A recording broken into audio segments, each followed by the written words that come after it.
Hey there, hi there, ho there, hello there, and welcome back to another exciting edition of the Cardinal Couple Radio Hour podcast, where we bring you the joy and excitement of UofL women's athletics. We have a good crew today of three on board with Jeff Case and myself, Paulie, as Daryl is out being Daryl at the football game, and Jared is snapping photos at the football game. In case you haven't heard, the Cards are taking on number six Miami today at Papa John's Cardinal Stadium in front of a, what I understand, sold out crowd. And certainly they've been tailgating since 6 a.m. So they should be a fun crowd. We'll see what happens with it. But that's not us. We don't do the football. We do the women's sports, and we got a lot of fun things to talk about tonight.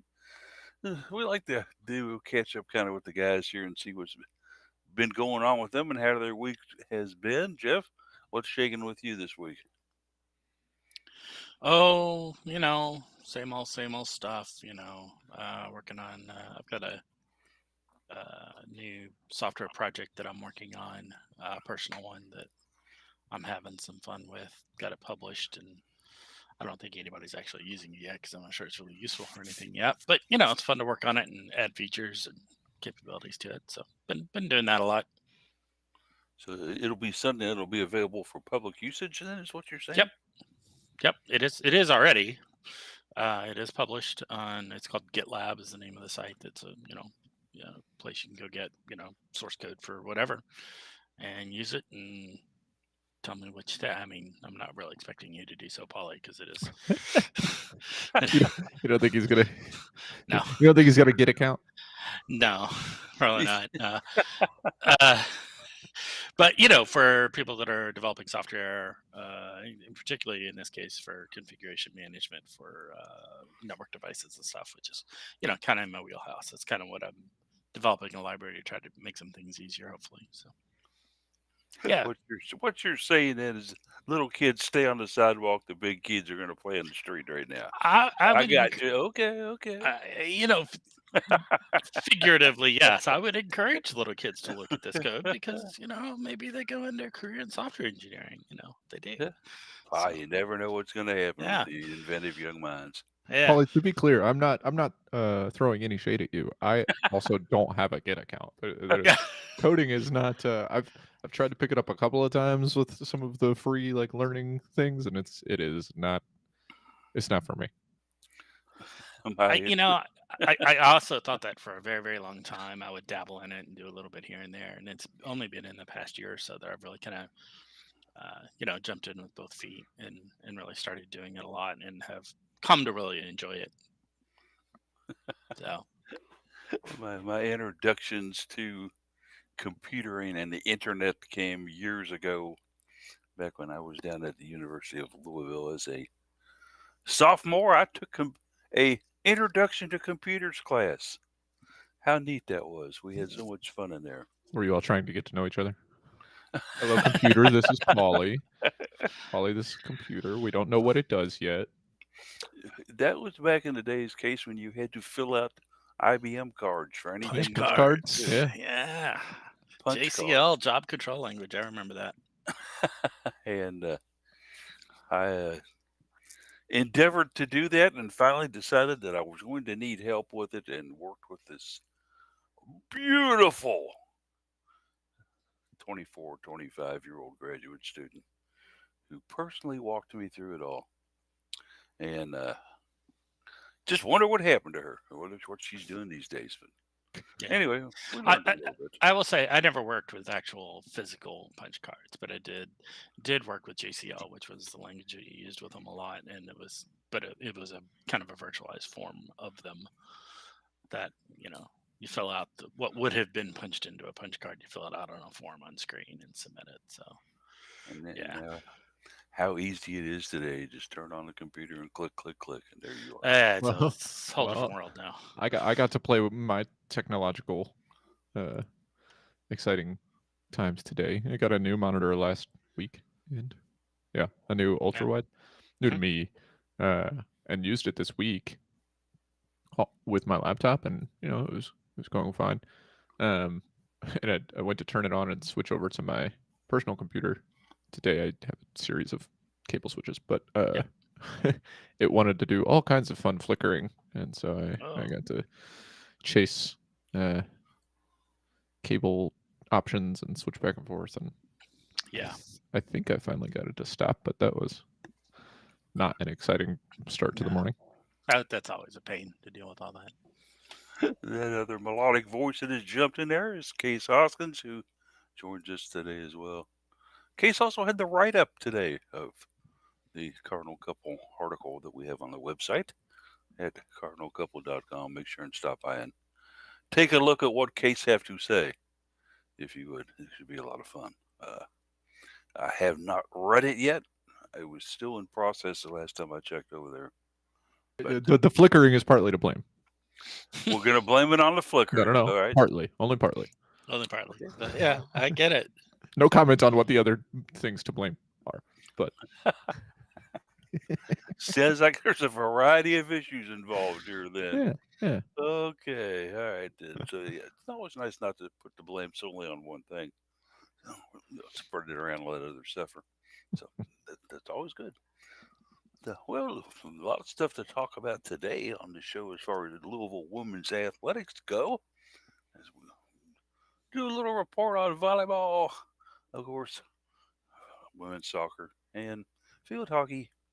Also have some basketball news as well. We'll get to women's basketball. So we'll do all that. And then we understand that also as well, softball is involved in the fall ball, as they like to call it, and went up to Lexington. And I know they got beat pretty bad up there the first time. I don't know what happened in the other games. I think they played again last night, but I didn't see a final on that one. But Kentucky. Lacrosse also playing fall ball too. So. Yeah, lacrosse was involved in some fall ball too. So yeah. The spring sports are peeking their head into the fall action and saying, "Hey, can we get a game? Can we get a game in? Yeah. Anybody?" So they're having a lot of fun with it. And also, the net. I guess we'll go ahead and let's go ahead and start it out. I guess with women's soccer. It was just one of those where soccer is fun to watch. I don't care if they're scoring or not, because of the intrinsicies and the moves and the formations and the setups and the near misses and everything else that goes into it. But to take on number 6 in the nation, which is what Louisville did when Stanford came to town, to play them scoreless the whole way, except for the final 3 seconds when Stanford saw a ball land right in front of the goal, had a player right there that was like, "Oh, you want me to put this in the net while the goalkeeper is nowhere near me? Sure." Boom. Bounced it over her head, and Stanford walks away with a 1-0 win over Louisville in the final 3 seconds of the contest at a Lynn Stadium. I'm glad I wasn't out there for that, because it would have just been a total heavy disappointment. Case, I guess the old adage, play till you hear the final buzzer, is true. I don't know. Tell me what happened here. This is one of those things with college soccer that's a little unique compared to at least the professional level. Because in professional soccer, you're not playing you're playing to a final whistle, but you don't necessarily know when that's going to come. It doesn't come when the clock hits 90. There's stoppage time, and that's not the case in college soccer. So when this happens, it's usually the result of frantic play of someone trying to get aggressive towards the end of the match. You can do that in college soccer. You could push, kind of overextend, even pushing forward when you've got a final opportunity as the game rolls down, because you're not at risk like you would be in a professional match. You're not at risk of overextending yourself offensively, giving up the ball, and then being exposed to a really easy counter for the other team in stoppage time. So you see this kind of frequently in college soccer where you'll get game winners or equalizers right as the time ticks down. Louisville's been on both ends of it in the last few seasons, usually on the wrong end. Um, and that was the case last night. It's or Thursday night, very unfortunate because Louisville was going for their second straight top 15 scoreless draw, and yeah, Stanford just finds the opportunity and you let it slip, let it slip right through your fingers at the very last second. And it's unfortunate. Sad indeed as the Cards. Hey, they had shot Stanford in the first half. They were playing like they really, really had some inspiration and motivation to them. I think one of the things I noticed is that Stanford was sending in some very, very, I'll call it fresh players or players that hadn't played a whole lot. That may have had a little bit more energy to them and stuff. And it was one of those that actually scored the final goal with just a couple of seconds to go. And then a young lady by the name of Lumi Cosmere had been in the game just 8 minutes when she got that final kick to keep Stanford rolling and put the Cards in yet another loss. Jeff, there's so much to uncover on this one. We won't be able to get into all of it due to time constraints. But if you're Karen Ferguson days, what do you say to this team after something like that? You know, it's just case mentioned. It was a top 15 matchup or top 15 opponent anyway. Second straight, and I don't think you can get too terribly upset. I mean, you obviously you want to finish the game, and having the game-winning goal with 2 seconds left just hurts, just emotionally and mentally. But you know, this team is looking to kind of just build on its own successes to prepare for future years, right? I don't think anybody is expecting postseason play from this team at this point. You're looking at doing that. You look at what they did, and they said, "Hey, you played with a really good team, very competitively for 59 minutes and 58 seconds." 89. 89. Sorry, math is hard. Yeah. So yeah, for 89 minutes and 58 seconds, that's a good outing. You hate to talk about moral victories, but it's a good outing against a top 15 team. But it's even a draw against at this point. A single point is not going to get this team in the postseason. You need to be winning games, and I just don't think that's in the books for this team right now. So I don't know. You start trying to just build on what successes you can find and look for, build for the next year maybe. Cards are now 3-1 in their last four. You mentioned the scoreless tie against Notre Dame, the tie and the factor. But if you go a little further back than that, you did have the 1-0 win over North Carolina State. Back to end the month of September. If anybody is worse than Louisville in soccer in the ACC, it would have to be North Carolina State, I do believe. We were able to beat them 1-0, and then before that, you go back and take a look. You had 3 losses in a row. So, boy, conference is tough, Case. What is going on here? I mean, we used to be a fairly competitive team in the ACC, and all of a sudden, it looks like we've fallen a step behind the leaders of the pack here. Yeah, and we've kind of been that way for a while, and you look back to COVID. Really, is the last time that maybe Louisville was competitive, and even since joining the ACC, they've not been overly competitive in the league. They've had some success. They've made the NCAA tournament, but there's not been a season where you're like, oh yeah, Louisville is threatening to be a top 4 team in this conference. And we talked about it before the season even started, that the teams they were adding, at least one of them, was very good. And so Louisville was not positioned to suddenly be a lot better this season and have a much better finish in ACC play than they did in previous years. But even saying that, you would like to see some year-over-year improvement. And I don't want to be too negative on the team, but at this stage, playing Notre Dame to a tie is great. Playing Stanford to a tie is almost to a tie is great. But like Jeff mentioned, nobody's expecting postseason play for this team at this point. And so rolling out an extremely defensive lineup, an extremely defensive formation to try to pick up 1 point against Notre Dame or Stanford when 1 point moves you from 4 points to 5 points in conference. It doesn't even change you a position. I'd rather I'd rather this team go out and try to score and lose 3-1 than just play park the bus soccer where you get outshot 11-5, 9-2 in the second half. Like, what do you gain from that? In my opinion, you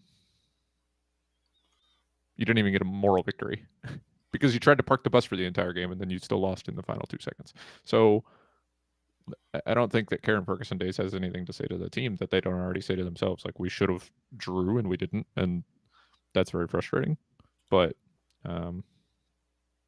yeah, I am a little bit over trying to pick up draws late in the season.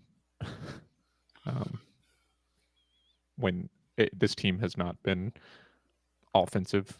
They've been offensive. They've not been offensive over the last few years. And so it would be good to see them make some effort towards scoring goals because that's how you win games. The team in itself, guys, is actually a team that's, I don't even know if you can call it rebuilding anymore. I think you might call it floundering. It might be a better term. But look at goalkeeper. Trying to join excitement here, though. Yeah, you're not wrong. Yeah, it's we want to see the joy and excitement in UofL women's athletics in this sport, but boy, right now it's just like looking for a needle in a haystack in women's soccer. If anything, and I'm really reaching here, there is some youth that will be returning that's gained a lot of experience, guys. There's still the 2-player battle in goalkeep that we've been having. Both of them are juniors, and Aaron Floyd and Kaylee Kimball. Will anybody ever emerge as the clear number one on that? We don't know. But it could be a case where she just decides to go with who's had the hot practice or the hot hand and go that way with them in the remainder of the season. Then, of course, next year. But hey, there is some good youth coming back on this team. Case of Betsy Huckabee. Very, very good sophomore in the midfield. I think she's got a lot of potential to her. Of course, Mackenzie Geigley, we love her as a freshman. A hard attacking forward. Take a look at some of the other young ones on the squad that'll be coming back. We get Molly Cochran back, who's put a lot of good minutes in for the squad. But she's got to be able to find some scorers, I think. And she's got to be able to recruit some people that can come in and do that if she doesn't have them on roster. Well, I don't know how. Like Jeff said, let's keep it positive. She's got scorers on the roster. Be nice if they played a position where they could put the ball in the net, but Betsy Huckabee and AG Gibson continue to be rolled out at center defensive midfielder, and I continue to not understand that decision. So as far as what they're doing, the youth that they have come back, the players that are exciting, yeah, there's a bunch of them. They've got the opportunity to be more exciting, and they're just not there. So, yeah, I don't fully know what the answer is for this team, other than put the ball in the net. To boil They're, they, soccer down to its absolute most simplest form. Yeah, put the ball on the net. I mean, at some point you look at the players that are on the roster, and it doesn't matter what position they're playing. They had a game last season against Indiana State where they had 23 shots and none of them went in the goal. Yeah. You have to execute. Um, I, I harp on my frustrations with some of the formation choices and um, situations like that. But at the end of the day, it doesn't matter where you're playing on the field. Um, Louisville's got really good players that were really good in high school and can be really good in college. And it still comes down to executing. You have to win 50-50 balls. You have to be where you're supposed to be on the field. You have to make the passes you're supposed to make. And at the end of the day, you have to finish when you have shots on goal. Louisville's not winning 50-50 balls. I haven't been out to games and I haven't been able to watch a lot of them this season. But when I do, they're going in. One of the first things that you're told, once you get to a level of you're not just chasing the ball around anymore, because soccer is that way for a long time, right? But once you're to the point that you're not doing that, one of the first things you learn is don't stab.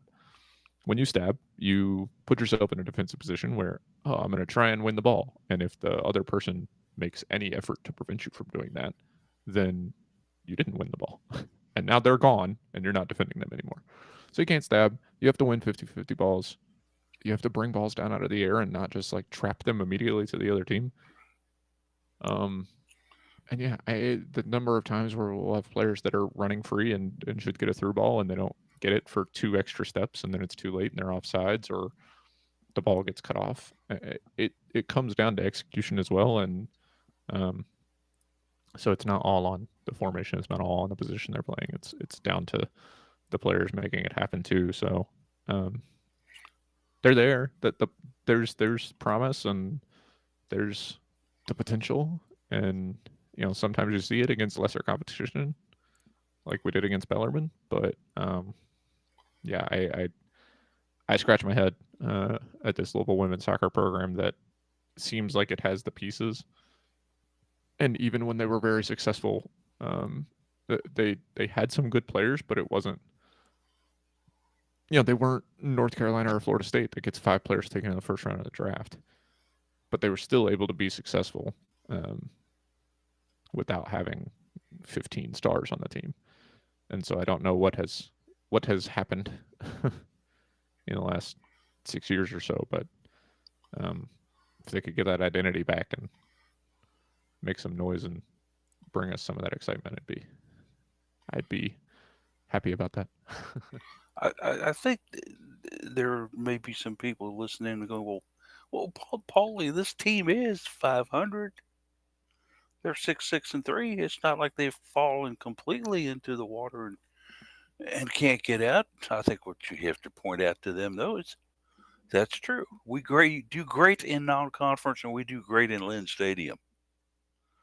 But if you take a look at the ACC, we're 1-5-1. Certainly not anything to hang your head on. If you take a look at games away from Lynn, and I love the moniker they came up win in Lynn. They were saying that on TV the other night, and for the most part, hey, you can't really complain. They're 5-2-2 at home, but on the road the Cards are 1-4-1. So certainly some things that they need to work on is being able to go to different venues, especially ACC venues, and come out with a victory. But certainly, I think she's got the recruiting tool right there outside her office. All she's got to do is take people out there and let them look at that stadium where they'll be playing.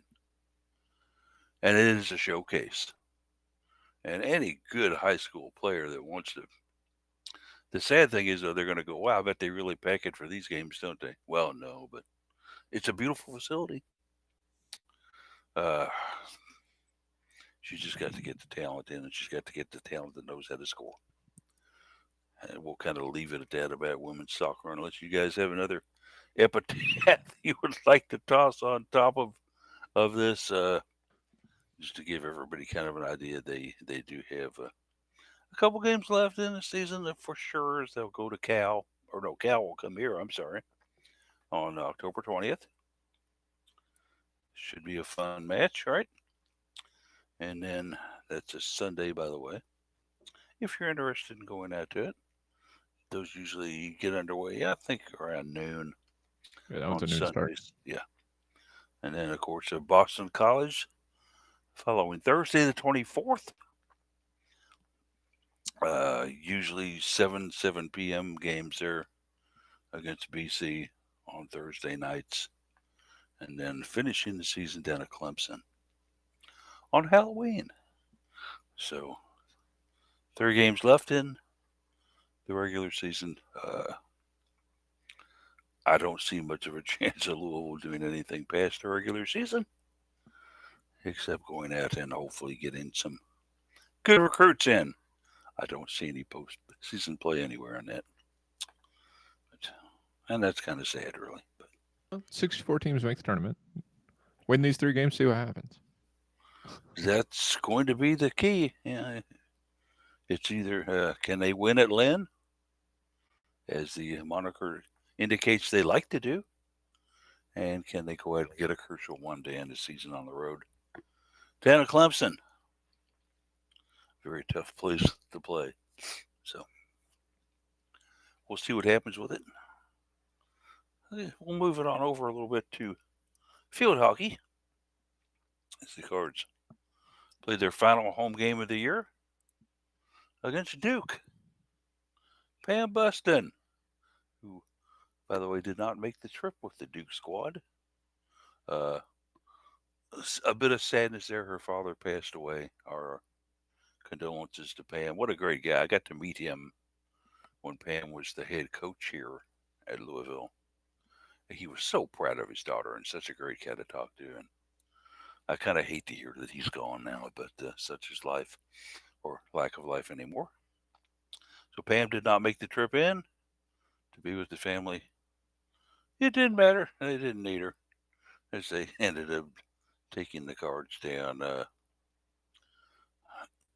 Jeff, boy, the wheels have fallen off field hockey this year, and I know it's getting us away from the joy and excitement of UofL women's athletics, but certainly I don't think there's a lot of joy and excitement going on right now over at Traeger Stadium. Yeah, it's definitely been an uncharacteristic year for what we've come to expect from this team, this program. You look at it and you say, well, let's assume, for the sake of being positive right now, that this is just a rebuilding year. I mean, we had a lot of people graduate last year. Certainly, it's not unreasonable for that to be the case. And I hope we're going to come back stronger next year. But, you want to build, you want to develop your team, you want to develop the players that are on there. And I think we only, celebrated 2 for senior day yesterday, right? So, I mean, not losing a huge crowd this time around, which will certainly help for development for the next year. So I think you're kind of looking at that, but it's you want to see success this year too, and it hasn't really happened, unfortunately. A little bit of a rough year. So yeah, I'm still out there cheering for them. I still think it's a great program, good foundations, but just a rough year. A rough year indeed for them, unfortunately. Yesterday, Duke came in and played very, very well against Louisville, and excuse me, when that happens, you just gotta kind of wonder, hey, why aren't we doing what we used to be able to do in this sport? What's going on? Case, is it just a lack of talent? What's the bottom reason why all of a sudden what was supposed to be a rebuilding year has turned into a year in a mud puddle? Yeah, I don't know if it's a lack of talent. It just is. Like Jeff mentioned, you lost a lot of players last year, and it's hard not just to rebuild, from positions that you've lost, but all of that camaraderie and the flow Spirit, that you culture. develop, the culture, but even just the on-field play, the way that you perform together as a group. You can be great teammates with a bunch of your bench players, and then you've got this strong style of play developed with your midfield, and I think that's, for me, been probably what the key is this season. But you get a way that you play and you have a trust in each other and the way you're playing on the field. And when you need to bring in players, even if they're not new to the team, they're new to that lineup, they're new to that role. That's a big adjustment. And the good thing, like Jeff mentioned, you're not losing as many next year, so you get some of that continuity, and hopefully this can be a blip instead of a trend. Um, but that midfield is critical, and we've seen that be the part that's letting Louisville down this season, where they're not able to control the ball in the midfield. They give up a lot of offensive opportunity to the other team. They've lost the corner battle most of the games this season, especially in this extended skid that they're on. Um, and maybe some of that resilience, maybe some of that key leadership in the tight games that we've seen them lose one goal or in overtime. Maybe some of that departed as well. You just don't necessarily know what all the locker room dynamics were, and so to some extent, this team has been a little unlucky. And then sometimes you have games like yesterday, where Coach Showery said, she was disappointed that they weren't playing Louisville field hockey. They weren't winning any 50-50 balls. They didn't have their fundamentals. They couldn't move the ball on offense, and sometimes you just have clunkers, and that's not always just the fault of the team. You can spiral very easily when you come out flat against a good team, and if you're not able to get into your rhythm early, and the other team is, then it's hard to break out of that negativity. So I think that had something to do with what happened yesterday. But at the end of the day, just another another unfortunate one. You look back at the roster, or you look back at the schedule, and you say, "Wow, they really lost. What is it? 7 games in a row." Um, Yeah, if but you but go it's back and but take a it's look. not it's not like you can look and say, "Oh, they've just been terrible the last 7 games." I mean, you had the that 3-0 loss last night. Every other loss in this, yeah, 1 goal, 2 in overtime, which are golden goal. That Wake Forest match was double overtime. One of those, or 2 of those, are against top 3 teams in the country, Virginia on the road and North Carolina. Um, it's been a difficult season, and it just hasn't broken Louisville's way in some of these games. If they pick up that win in overtime on the road against number 4 Ohio State, they'd still be winless or 1 win in conference, but they'd be 6-9 overall, and they'd have a win over a top 5 team. If you can pick up a 2-1 win instead of a 2-1 loss against Syracuse in Syracuse, that's a conference win, and it changes things a lot. Um, the disappointing thing, I think, has been just the inability to win big games at home. I think that's hurt this team a lot, but yeah, they've got 2 games left in the regular season. At this point, I struggle to see this team as a tournament team, even if they win those 2 games. Obviously, the ACC tournament is still there, so we'll see what happens. But yeah, it's unfortunate. Just kind of taking a look at how it went down yesterday. Of course, a 3-0 loss for the Cards. A fairly even first quarter in terms of play amongst the two squads. But in the second quarter, a former Cardinals.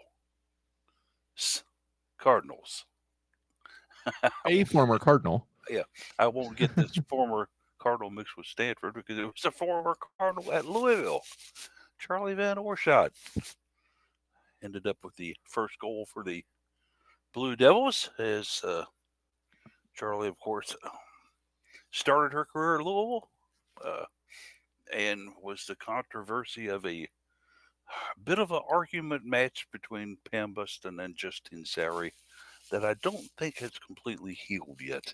In the fact that Sari was kind of snippy about the fact that Buston tried to actively recruit her away from the Cardinals and to come to Duke. Of course, Buston denied any of that, said that she was contacted by Orshot, and certainly said, well, hey, if you were going to leave, come take a look around. You know, if your mind's made up and you don't know where you're going, come take a look at our campus. And Orshot has remained blissfully silent about the whole affair, saying in kind of circumstance terms, I used to play there, now I play here. Maybe that's the best answer she could give at this time. I don't know. But certainly that controversy and Orshot getting their first goal was not a great way for the Cards to start, Jeff. And then, we got outshot 16-6, okay? 10-2 of those were shots on goal we got beaten by. They had an 8-2 advantage in penalty corners on us. This was just from the start to finish kind of a domination by Duke over us, sir. Yeah, it really was. They were scoring routinely on us, and that's unfortunate to see. Credit, however, to goalkeeper who took a fair number of shots out of goal, but when you have that many shots on goal, there's only so much you can do. Yeah. Sad indeed. To another loss, and let's hope that they can go ahead and find some success out on the West Coast. Maybe salvage what's been a disappointing season, but we'll see what happens there. Should get back opportunity. Cal is not good. UC Davis is probably not good. For the first time in 7 years or 7 games, you're playing teams that aren't good. Yeah, it could be a chance to win the game, win both games out there, and on a winning streak, and then go into conference play maybe. Although you're probably not going to. You're not going to probably be the squad that is knocked out, because I think out of the 9 teams that play field hockey in the ACC, 8 are in the tournament. Yes. Yeah, I think you're still safe there. I think the California schools are still behind you in conference stuff. Although, of course, that gives Cal the perfect opportunity to say, hey, guess what? We got a chance to be, spoilers. We'll see. Hopefully, I don't think they can get jumped by Stanford. So, yeah, I don't think so. So we'll see. Being an 8 seed in the tournament of that 8 teams. Yeah, you scored a goal against North Carolina before. Yeah, let's see what happens there. I know there's going to be a lot of strategy planning up in Sowery's office up there, trying to figure out how they can turn this boat around out of these stormy waters.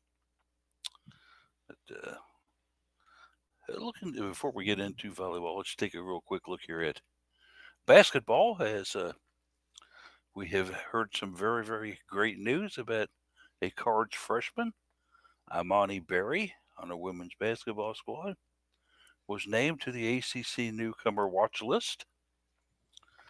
Very excited about that for her. She is certainly one of the 8 freshmen that we're looking quite forward to seeing come into the program and see what she's got for us and what she can do. Interesting, though, if you take a look, guys, at the all ACC Blue Ribbon Panel preseason team. Well, that's a lot of words for nothing, isn't it? What it breaks down to is who's on the Blue Ribbon list of the best players in the ACC women's basketball. There are no Cardinals. No Cardinals at all. NC State, yeah, they got a few. Notre Dame's got 2 or 3. Florida State with a couple in there. Even Duke put a player on that team. And Virginia as well. But Louisville, nope. Sorry, Cards. Nobody there that has impressed the rest of the league enough to be on that squad.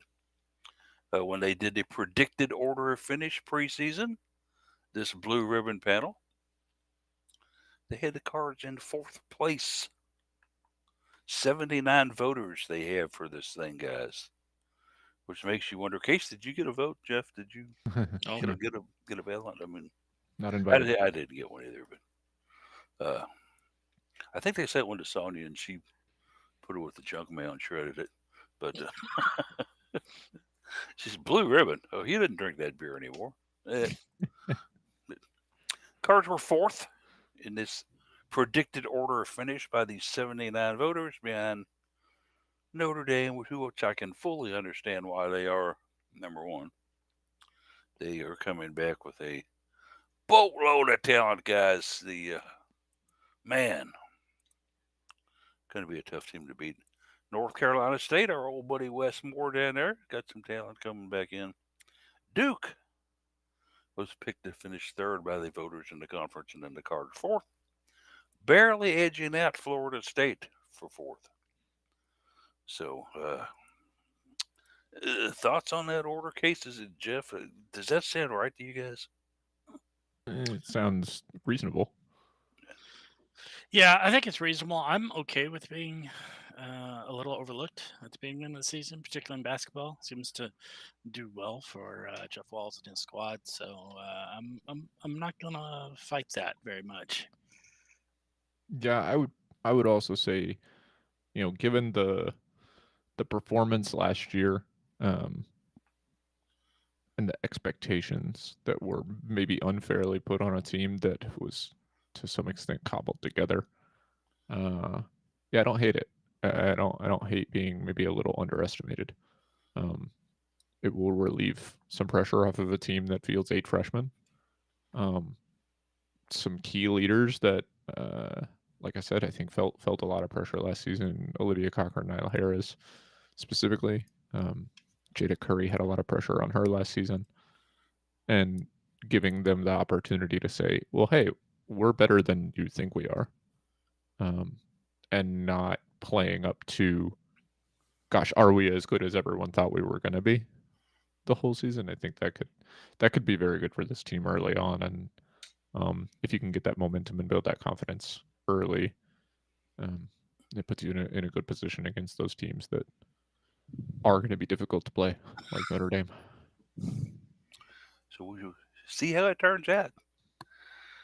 We'll take a look ahead after volleyball a little bit. The Cards picked up their seventh win in a row, taking on Wake Forest in the smaller of our two home arenas, the LNFCU. Jeffrey, you were in attendance, of course, as a sweep of the Demon Deacs. Your thoughts and impressions on the win?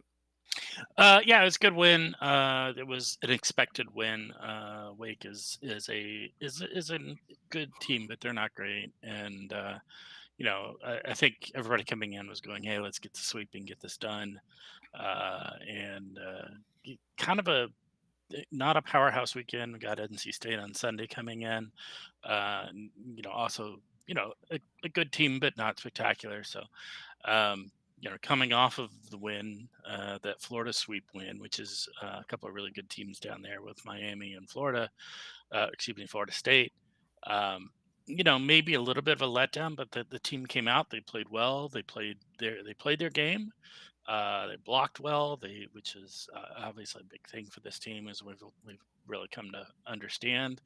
Um, no real complaints, but also not exactly a spectacular test of what this team is capable of. So, Third set um, was nice.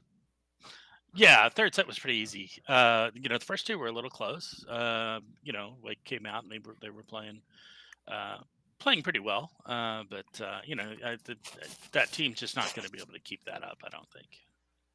The actual first set where Wake came in and said, "Hey, we're not intimidated with this joint. We played kind of a small place back in Winston-Salem ourselves," and jumped out to a 7-3 lead on Louisville in that first set. And so, I'm watching this and I'm kind of thinking to myself, albeit on not live, but on the ACC Network Extra, where I had to turn in the commentators. Sorry, Happens. couldn't do it. I'm thinking to myself, I don't know what they're saying about this on the ACC Network Extra, but I'm thinking we look flat. The Cards would fight back to tie it up though at 9-9. and then actually took the lead at 10-9, and then we played ping pong for a while. Yeah, I think it was 19-19 at one time, something like that. But then uh, Wake, I think, had to score 4 straight goals to take the lead, maybe at 19-18. Am I correct on that? No, the Well, uh they aren't they goals, got it but close otherwise, to they got it close. They got it at 19-18. The box score is almost impossible to keep up with because they changed the way the box scores work and they're backwards. So that was fun trying to navigate that this morning with my right. The play-by-play shows the scores backwards. Okay. So it shows that Wake leads 19-18, Louisville led 19-18. Yeah, it is. It's kind of goofy, but And even the Cards were able to score 6 of the final 8 points in this one to get that 25-20 win. And certainly, you take a look at that and saying, okay, it's a win. It was expected. Maybe a little bit closer than we thought, but we could come in and decided that, hey, we're not going to roll over for this team. We come all the way up here to play Louisville, and we're certainly going to put up a fight against them. And yeah, these cards are not going to have an easy roll with us. Second match, Jeff, practically the same score here, 25-19 in favor of Louisville, but it looked like the Cards were still not really fully in control of this thing in this match. yeah, it's.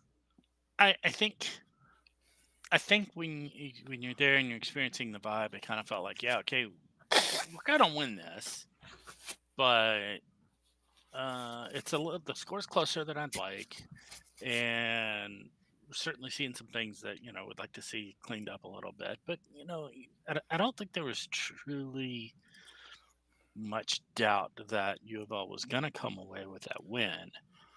It was just, what's it gonna take and what's it gonna look like in the end getting there. So I don't know. We were commenting beforehand before our show started that I was commenting that I felt like the energy was a little bit flat in the arena, and that's as much the fans as it is the team. But I still kind of feel like, man, it was just a little bit flat. I think there were a lot of people there that were maybe tired from the week and just like, okay, let's win this in 3 and go home. Was kind of the mindset there. So just glad that it happened, but would have loved to have seen a little better, a little more energy out of it, I think. I think the addition of Stanford to this conference has almost made it so that even more matches are some of those from a fan perspective of you're like, oh, okay, just another regular old ACC team. We should be able to knock this team off and not worry about it. And it's made a lot more matches trap games. Yeah. Almost every single match that is not against Pittsburgh or Stanford or Florida State, you can look at all of them and say, well, we know we've still got some tough ones coming up. Again, we still haven't played Pittsburgh twice. Still haven't played Notre Dame twice. Still got to play Stanford again. We could potentially host all the way through. Like everything about this season and the way it's shaping up so far is looking ahead, and it's very difficult as an athlete to not look ahead and to stay focused. And when you're a team like Louisville in this conference, you saw it with Pittsburgh, and SMU's done it twice now. They did it in Nebraska. They've done it to Pittsburgh. If you're not paying attention, you're going to get sucker punched. And that's not a place you want to be. Louisville sits, if I remember correctly, alone atop the ACC standings now because of Pittsburgh getting sucker punched. Mm-hmm. And so every other team is going to say, well, if Louisville's not paying attention and they're looking forward to playing Pittsburgh next week even, and then Notre Dame twice in a row, Wake can come out and say, ooh, look, we scored 7 points in the first 10 points. To Jeff's point, Wake probably is not the team that's going to be able to keep that up. But NC State, who knows? They're weird. Possibly. Yeah, yeah, that's Like true. they're a weird team. There's not a whole lot to say about them. They're 5-2 in conference, and they haven't really played anybody this season. They lost both of their matches on the road in California, but they took a step. They took a set off Stanford. They're not going Yep. to be nervous coming into play in LNN. They've played there a bunch of times, Yeah. and so that's a team that if you're not paying attention, if you're looking ahead to Friday night on what's going to be a very big match in Pittsburgh, NC State can come out, and if they take the first 7 points or 7 of the first 10 points, it's going to be a lot more difficult to claw those back than it was against Wake. Yeah.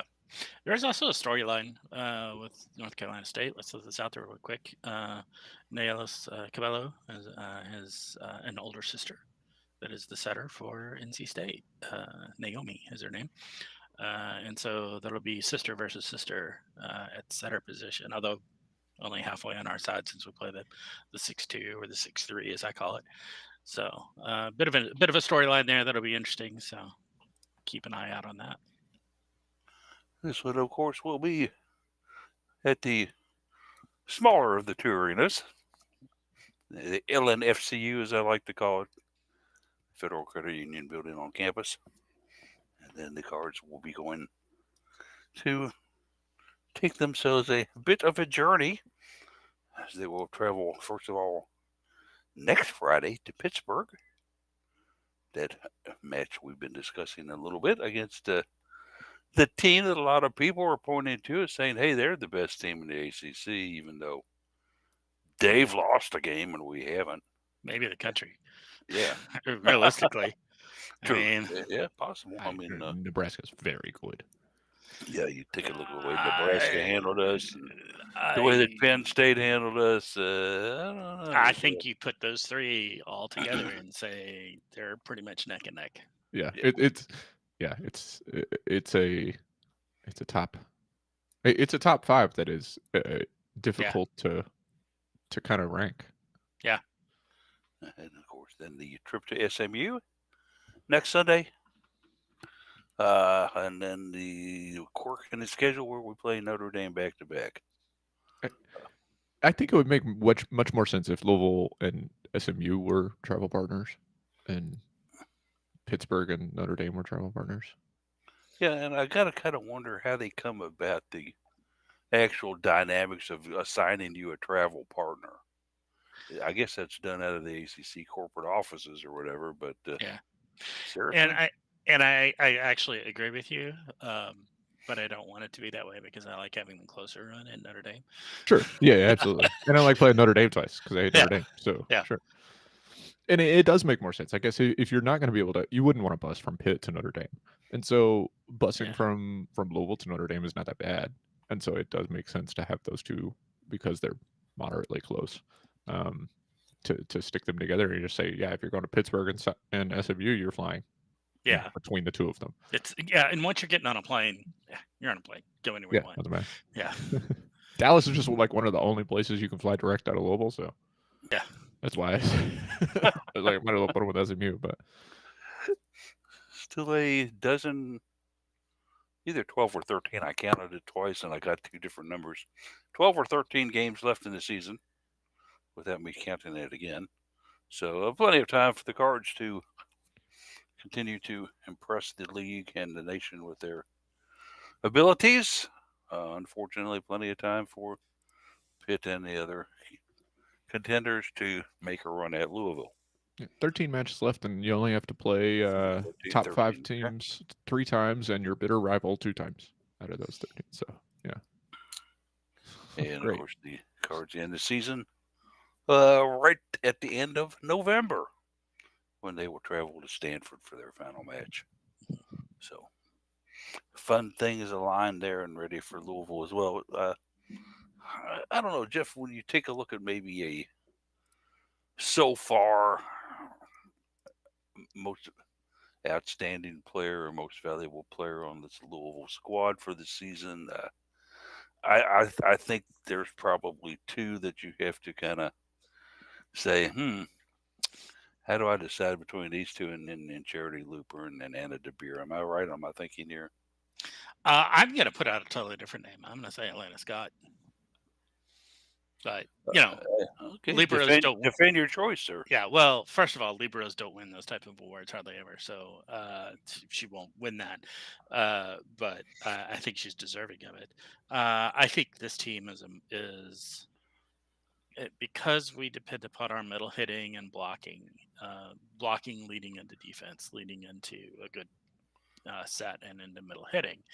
Um, that doesn't happen without Atlanta Scott on the floor. Also, as essentially that third setter in that what I call the 6-3, um, she is super valuable there. You're coming from the position of what is traditional in volleyball, and that liberos, or excuse me, and that hitters tend to get those awards. So you're not unreasonable in your thinking there, I don't think. But yeah. I think Elena is probably the most valuable player. I think she's the best libero in the country, but she won't get those awards, unfortunately. Gotta say it for her in that case. But Yeah. Case, are you going to jump in on the Jeff bandwagon and throw her in with these two that I mentioned earlier, and Looper and De Beer? Or have you got your Yeah. own pick? No, yeah. Everything that she offers this team, like Jeff said, playing kind of a quasi 6-3 because of her abilities as a setter. You look at the numbers that Looper and De Beer put up defensively, and they're because teams are actively trying to hit away from Elena Scott.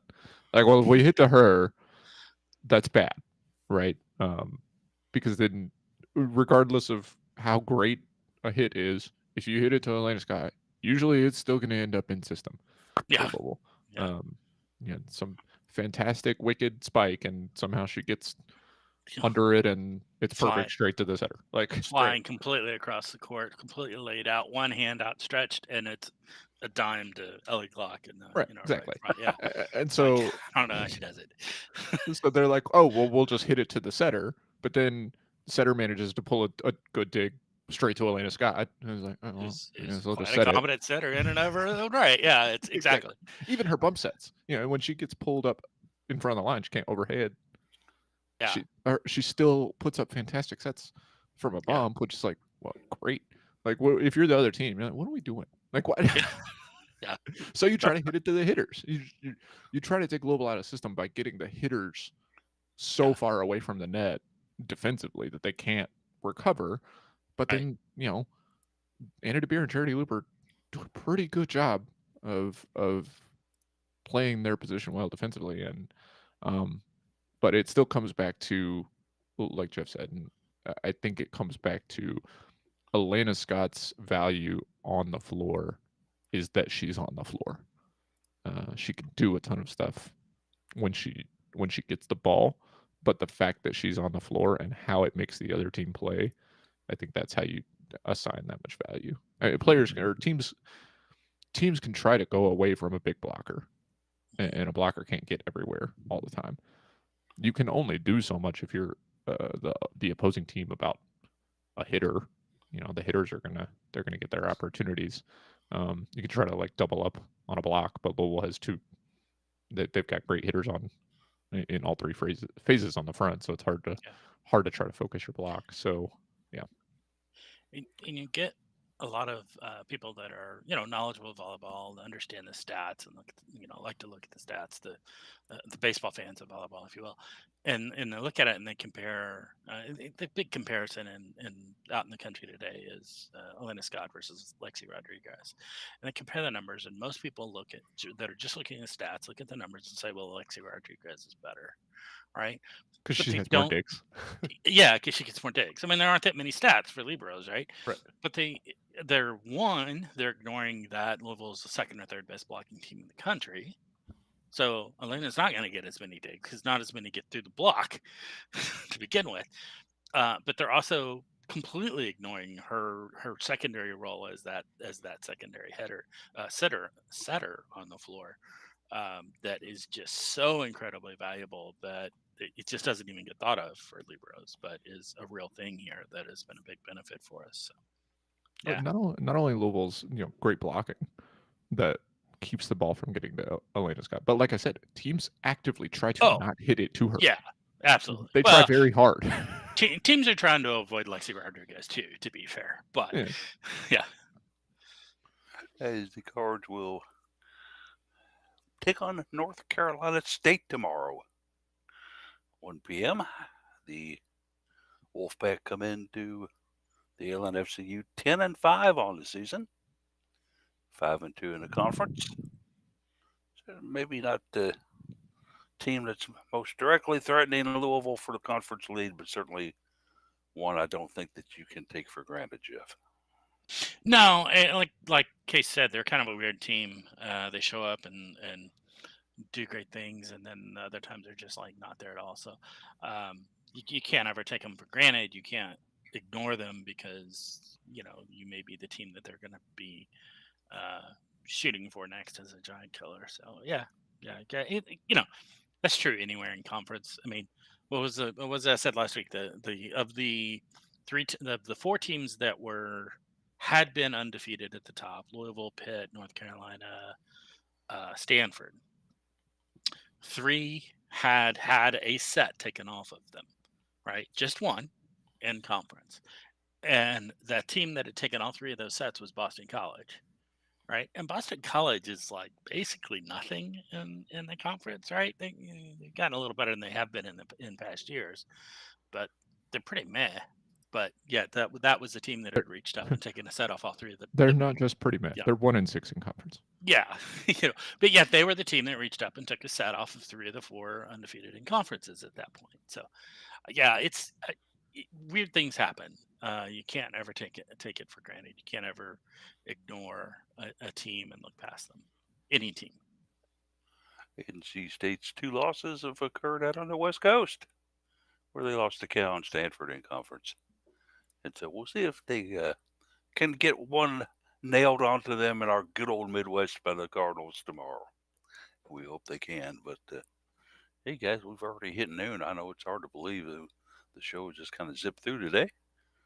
But let's go ahead and get us some final thoughts in here. And let's go ahead and start with you today, Jeff, on the final thoughts.